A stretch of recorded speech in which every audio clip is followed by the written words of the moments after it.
Festino abantu b'Mukono bonna buli kaseera wembadde mpitanga babuuza nti lwali ekomawo ddi n'olwekyo kakati ekomyewo era ba officials aba FMU n'abalala bonna bakkaanyiza naffe nti tusabe obusente butono busembayo n'olwekyo omutwalo gumu gwokka. Ekigendererwa kwe kulaba nti abo abalaba emmotoka z'empaka bakomawo, si lwakuba nti nno egenda kubeera bajeti nnene era bajeti nfundafunda, naye kisingira ddala kuba nti abantu baffe babeerawo, naye ffe nga b'organizers tuteeseteesa amakubo ng'agenda kubeera amakubo amalungi kwaba abalabi ate era n'abavuzi. N'ekyo tukakasa tewali muntu yenna ajja kubeera wano n'agwako obulabe obwanakondebwa emmotoka z'empaka. Kyonna kyonna kikoleddwa, abapoliisi bajja kubeerawo, aba FMU officials bakoze kyonna. Kyolina okukola kugoberera ebiragiro, bakugamba beera wano ogenda okuyimirira oba oyimirira, tosala kkubo okola ekyo. Mwena mbaagaliza emmotoka z'empaka ennungi ez'essanyu ate ziri very exciting. Thank you very much. Mwena abazze bannamawulire mwebale tubeererawo ebbanga lyonna naddala okulaba nti ate tukomawo Festino City. Tubadde tuludde okugira mu Festino naye Mukama mulungi. FMU n'abavuzi ba mmotoka z'empaka n'abavuzi ba piki bekozeemu omulimu okulaba nti bakomawo ku Festino. Abavuzi ba piki bajja kubaawo ku Sande nga bavuganga ba cattle raisers nga bwe tulinda ab'emmotoka okweteekateeka okutandika saketi, abavuzi ba piki bajja kuba basanyusaamu abawagizi baabwe. Tugenda kuba n'abavuzi, enamba gyenkonfaminze bali 30, naye era tujja kuba tufuna n'abalala abatwenyongako. Kuba n'abavuzi tugenda kuba ne omu ku muvuzi waffe owa Uganda eyawangula empaka ezakagwa eza Afrika yonna, y'omu gwe bayita Gift Ssebuguzi. Tugenda kuba ne Fortune Center mu bannange Fortune yatandikira wano ku Festino ng'akyali bebi, era neebaza nnyo bannamawulire okufuula Fortune kikyali. Nanko Kajimu nannyini kifo kino abeereddewo nnyo Fortune. Buli we tuyisa akabajeti ng'alina gy'alaga ngamba Fortune ka pocket money kaako. Ku bavuzi abalala tuyinawo the Omar Brothers, Babobo mubamanyi nnyo. Tuyina the Obote Brothers, Milton and Jeje. Tuyina the Ntale Brothers, tuyina Fatu Chigundu, tuyina team captain wa Uganda Republic, tuyina Ali Chigozi, tuyina Ismail Muchibi, tuyina Junju Telvin, Mawanda Jeremiah, team Mbabazi oba team Ashraf, abamu bagimanyi nga team 11, tugenda kuba nabo.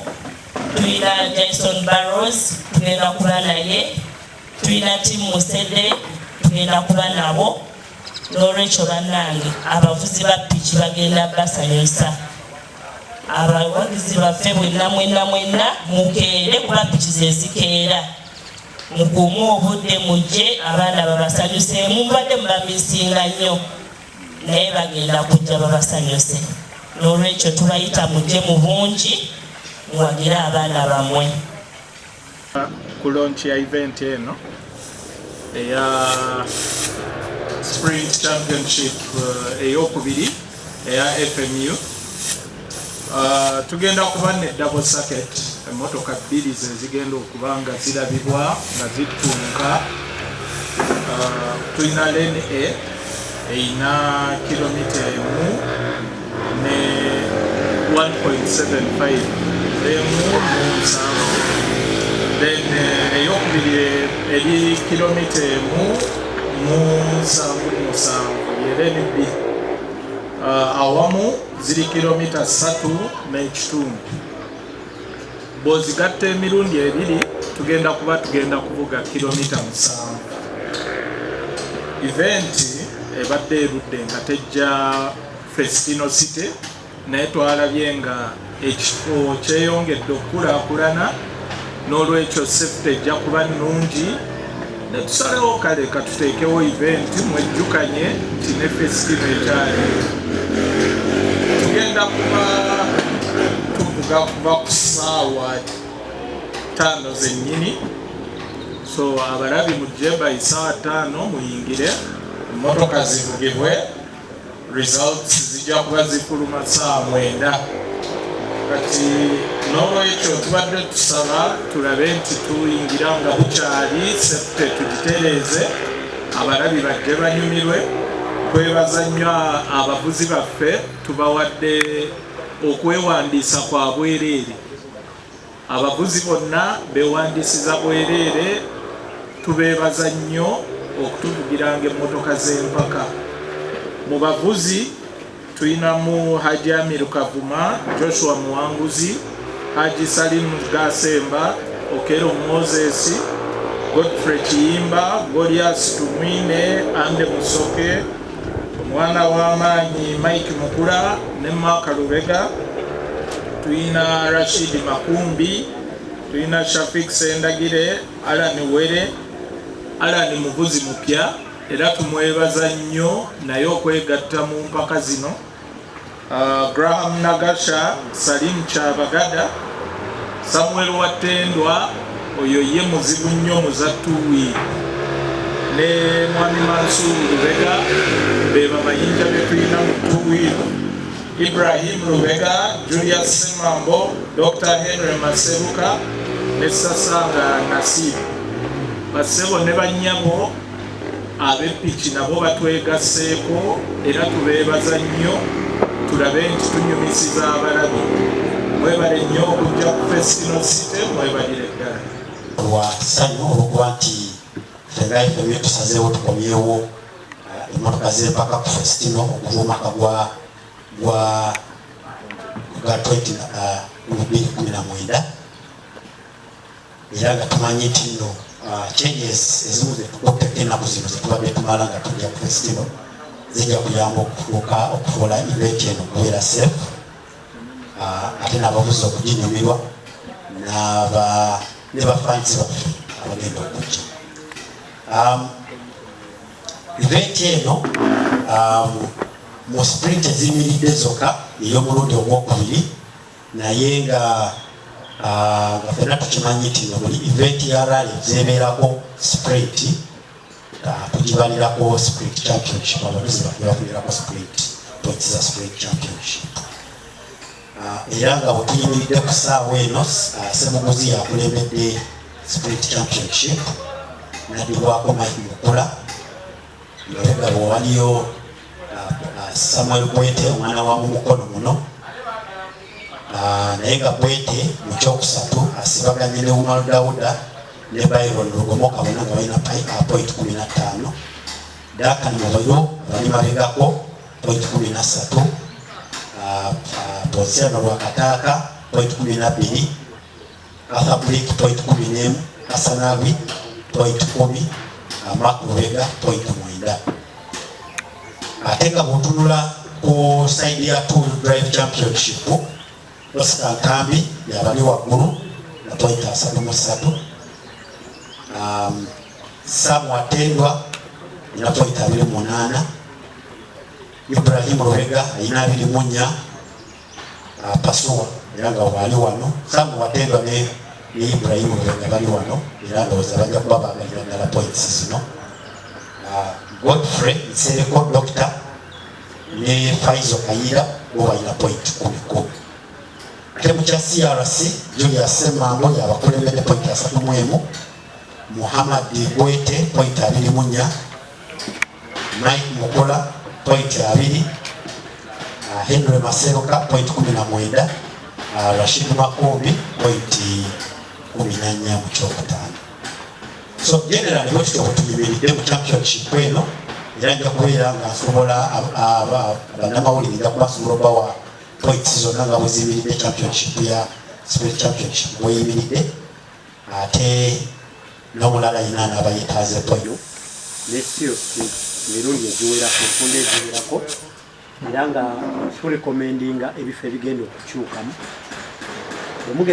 Wetunaaba tuyiseeko ku track mujja kulaba nti omuti ogwali wammanga awo gwali gusinga okufunza saketi eno negugifuula unsafe, twagugjeewo ekkoonero erisobola okubeera tuligaziyizaako nti emotoka bwekyuka olina wanene weekyukira. Tujja kulaba nti ne side eno abafanzi bwe bakuŋŋaaniranga walinga paviliyoni nabo twasenzeewo tewali paviliyoni, tegeeza abafanzi abasinga tugenda bakuumira mu islands tetusobola okugazeetinga n'okumanaginga ne basafety baffe. Naye era n'ekirala nti okuva PAL bwe twatandika campaign y'okuinvolvinga abantu betubadde ku poliisi bafans okuba nti nabo batandika okutegeera nti ekintu ekikwatagana ne safety kibakwatako nga bo bennyini, nti twakizuula nti ne bw'oligobaaganya abantu okubabuulira nti wano we muli si walungi bateekawo buteesi force, era abamu kijjukira nti emisaali abantu abamu abaatomerwa amagulu abasafety baali bamaze bagamba nti wano wabi ne bababuuza timwe mutusasulidde ssente. Kati netutegeera nti approach y'okusindika abantu nga tubabuulidde lwaki tebalina kubeera mu bifo ebimu tekola, kati tutandika approach y'okuba nti abantu tubabuulira nti ne bwe tukola track ng'eri safe naye n'abantu ne bakitegeera nti nabo responsibility yaabwe okubeera safe bo bennyini bepolisinga. So tulowooza nti ekintu ekyo kijja kwongera okuimprovinga safety bw'ogattako measures ziffe zetutaddewo, kukyusa track, emotoka engeri gyeneetambulamu, butaiti obumu tubukyusizaamu okulaba nti emotoka bwebanga omukono gwebadde ekyukirako nga gufuuka guli dangerous COC yakyusizaamu okulaba nti ekyukira ku mukono omwangu etajja kusobola kukolera ku gundi ne FF nazo tuzisilowinze ava mu koona n'alyoka agenda mu FF. Ekyobugagga kyolina babeera bawagizi wema balabyeko ate era nga manyi bagenda kuki bajje balageko kubanga ate we nasembayo okuvugirako wano emmotoka z'empaka mu 2019 ndozula emyaka gyetoolodde nali sinnaba kukuguka kwenkana wa wentuuse kati bajje balabe emmotoka eno nga sinnagivaamu ate kuddamu eddako babeere nga bagirabye. Bannamukono bannakyaggwe bonna baggweyo bajje balabe omwana waabwe kyakola kubanga eriyo n'abamu abawulira obuwulizi baga nti Ibrahim Lubega Paswa emmotoka agisobola naye nga tebagirabangako kati mbakoowola bajje balabe emmotoka kuba oliawo ate tulyoke tudde ku mutendera oguddako kuba nina kusooka kumatiza bo nga sinaba kumatiza basigadde naye nze kuvuganya abatuubwiro ne bannaabwe ababasingako.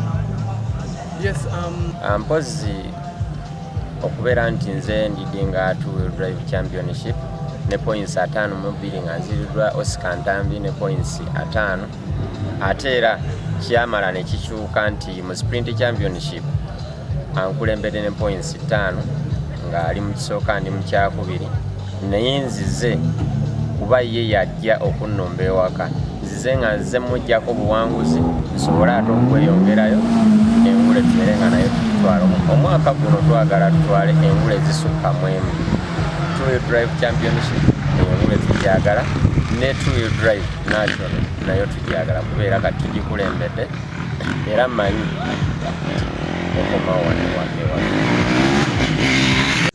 nnyo era ne mu covid tubadde nga tubeera wano tukolerawo practice era twatuukira mwami kajimu ne tumugamba mwami kajimu abawagizi bafamu tebasobola tambula genda gye tuvugira ate tuba twetaaga sapoti yaki y'abawagizi naye mu byonna kati obubaka buno njagala mbusindika wa mwami kajimu ne bekikwatako basobole okuba nti twaka eno bagirowoozaako naffe bategekerengawo baterewo piki ez'obubonero wakati eno just fani tugenda banga bafaani nga tetulina gye tuluubirira naye tuba twetaaga omuwagizi akola kikyokola kikyoluubirira so twetaaga twaka eno bagyongere bagirowoozeeko ne piki basobole okuba nga baziteekawo ez'obubonero nekyensaba abawagizi kuba kati folede twambadde kati kiri gye bali bo okwambala olw'omukaaga bamanye nti ku makya bakeera kujja kulaba piki kuba piki zirina kukeerawo ku makya then emmotoka zisobole okumaliriza obudde bwazo so kati ate akeere n'ogamba nti ogenda kujja wano ssaawa 5 bw'ojja n'osanga piki nga ziwedde togenda gamba nti ate ali omuwagizi nze sikulabye tovuze biki tojja kunnenya kuba ffe tugenda kukeerawo batuwadde tusanyuseemu abawagizi baffe